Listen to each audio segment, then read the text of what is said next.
خطاب رضی اللہ تعالیٰ عنہ بیان کرتے ہیں، رسول اللہ صلی اللہ علیہ وسلم نے فرمایا، تمام اعمال کا دار و مدار نیتوں پر ہے۔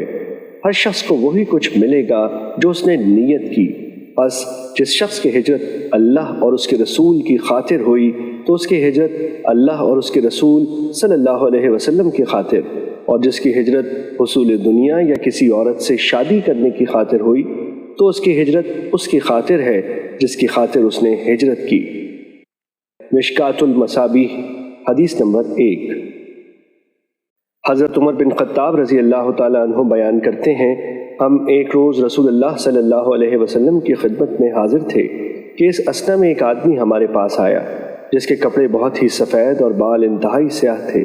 اس پر سفر کے آثار نظر آتے تھے، نہ ہم میں سے کوئی اسے جانتا تھا، حتیٰ کہ وہ دو زانو ہو کر نبی صلی اللہ علیہ وسلم کے سامنے بیٹھ گیا اور اس نے اپنے دونوں ہاتھ اپنی رانوں پر رکھ لیے اور کہا، محمد صلی اللہ علیہ وسلم، اسلام کے متعلق مجھے بتائیں۔ آپ صلی اللہ علیہ وسلم نے فرمایا، اسلام یہ ہے کہ تم گواہی دو کہ اللہ کے سوا کوئی معبود برحق نہیں، اور یہ کہ محمد اللہ کے رسول ہیں، نماز قائم کرو، زکوٰۃ ادا کرو، رمضان کے روزے رکھو، اور اگر استطاعت ہو تو بیت اللہ کا حج کرو۔ اس نے کہا، آپ نے سچ فرمایا، ہمیں اس سے تعجب ہوا کہ وہ آپ سے پوچھتا ہے اور آپ کی تصدیق بھی کرتا ہے۔ اس نے کہا، ایمان کے بارے میں مجھے بتائیں۔ آپ صلی اللہ علیہ وسلم نے فرمایا، یہ کہ تم اللہ پر، اس کے فرشتوں، اس کی کتابوں، اس کے رسولوں اور یوم آخرت پر ایمان لاؤ، اور تم تقدیر کے اچھا اور برا ہونے پر ایمان لاؤ۔ اس نے کہا، آپ نے سچ فرمایا۔ پھر اس نے کہا، احسان کے بارے میں مجھے بتائیں۔ آپ صلی اللہ علیہ وسلم نے فرمایا، یہ کہ تم اللہ کی عبادت اس طرح کرو گویا تم اسے دیکھ رہے ہو، اور اگر تم اسے نہیں دیکھ سکے تو وہ یقیناً تمہیں دیکھ رہا ہے۔ اس نے کہا، قیامت کے بارے میں مجھے بتائیں۔ آپ صلی اللہ علیہ وسلم نے فرمایا، مسئول اس کے متعلق سائل سے زیادہ نہیں جانتا۔ اس نے کہا، اس کی نشانیوں کے بارے میں مجھے بتا دیں۔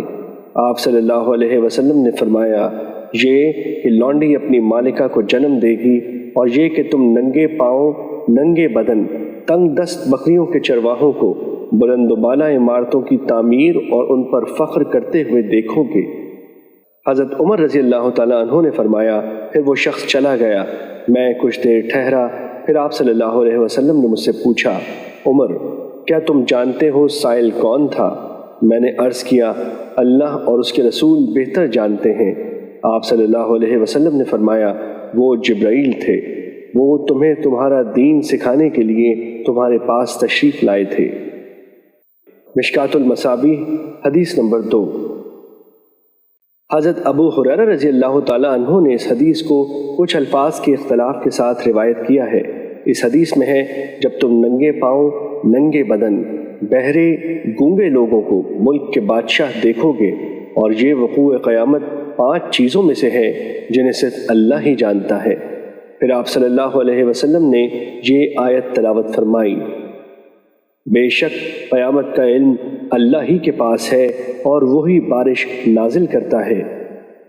مشکات المصابیح، حدیث نمبر 3۔ حضرت ابن عمر رضی اللہ تعالیٰ عنہ بیان کرتے ہیں، رسول اللہ صلی اللہ علیہ وسلم نے فرمایا، اسلام کی بنیاد 5 چیزوں پر رکھی گئی ہے، گواہی دینا کہ اللہ کے سوا کوئی معبود برحق نہیں، اور یہ کہ محمد صلی اللہ علیہ وسلم اس کے بندے اور اس کے رسول ہیں، نماز قائم کرنا، زکوٰۃ ادا کرنا، حج کرنا، اور رمضان کے روزے رکھنا۔ مشکات المصابیح، حدیث نمبر 4۔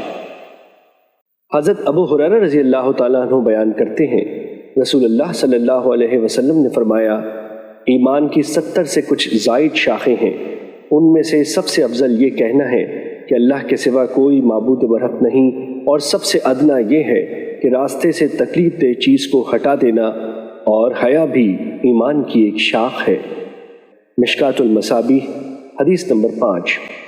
حضرت عبداللہ بن عمرو رضی اللہ تعالیٰ عنہ بیان کرتے ہیں، رسول اللہ صلی اللہ علیہ وسلم نے فرمایا، مسلمان وہ ہے جس کی زبان اور ہاتھ سے مسلمان محفوظ رہیں، اور مہاجر وہ ہے جو اللہ کی منع کردہ چیزوں کو ترک کر دے۔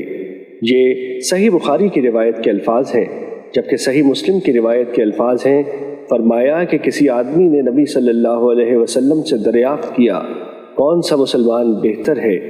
آپ صلی اللہ علیہ وسلم نے فرمایا جس کی زبان اور ہاتھ سے مسلمان محفوظ ہوں۔ مشکات المصابیح حدیث نمبر 6۔ حضرت انس رضی اللہ تعالیٰ عنہ بیان کرتے ہیں رسول اللہ صلی اللہ علیہ وسلم نے فرمایا تم میں سے کوئی مومن نہیں ہو سکتا حتیٰ کہ میں اسے اس کے والد، اس کی اولاد اور تمام لوگوں سے زیادہ محبوب نہ ہو جاؤں۔ متفق علیہ۔ مشکات المصابیح حدیث نمبر 7۔ حضرت انس رضی اللہ تعالیٰ عنہ بیان کرتے ہیں رسول اللہ صلی اللہ علیہ وسلم نے فرمایا جس شخص میں 3 خصلتیں ہوں اس نے ان کے ذریعے ایمان کی لذت و حلاوت کو پا لیا۔ جس کو اللہ اور اس کے رسول سب سے زیادہ محبوب ہو، جو شخص کسی سے محض اللہ کی رضا کی خاطر محبت کرتا ہو، اور جو شخص دوبارہ کافر بننا اس کے بعد کہ اللہ نے اسے اس سے بچا لیا ایسے ناپسند کرتا ہو جیسے وہ آگ میں ڈالا جانا ناپسند کرتا ہے۔ مشکات المصابیح حدیث نمبر 8۔